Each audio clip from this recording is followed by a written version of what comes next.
Le but est de produire un terrain pour MapGeoAdmin qui soit compatible avec les géométries du modèle topographique du paysage à grande échelle de SwissTopo et notamment de la carte qui en est directement dérivée, nommée SwissTLM-Map.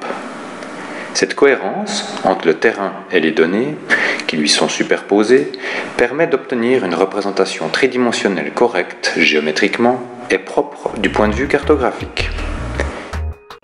La donnée principale nécessaire au terrain pour MapGeoAdmin consiste dans les données brutes de SwissAlti 3D, le modèle de terrain de SwissTopo. SwissAlti 3D contient des points laser et des lignes de rupture saisies manuellement, représentées en bleu sur l'image à l'écran. SwissAlti 3D est mis à jour annuellement et possède une précision altimétrique de plus ou moins 50 cm pour les zones en dessous de 2000 mètres. La deuxième donnée fondamentale consiste en SwissTLM 3D, le modèle du paysage vectoriel à grande échelle de SwissTopo. Pour le terrain publié en ligne, les routes, ici en noir, et les chemins de fer, en rouge, sont utilisés comme ligne de rupture dans le terrain SwissAlti 3D.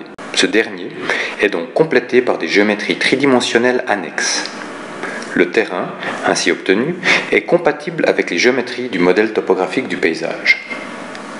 Pour combiner SwissAlti 3D et SwissTLM 3D, un travail de dérivation est nécessaire.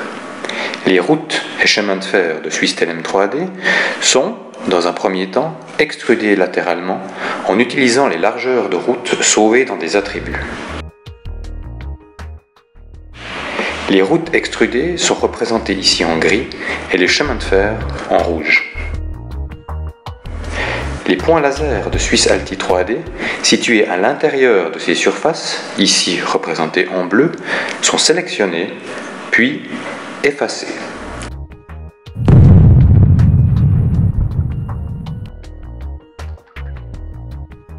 Les lignes de rupture de SwissAlti 3D sont également intégrées dans ce nouveau modèle de terrain.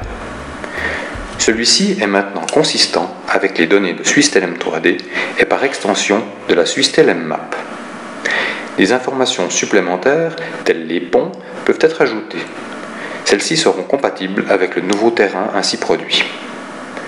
Puisque les zones incompatibles, visibles à l'écran de gauche, auraient été éliminées lors de la procédure.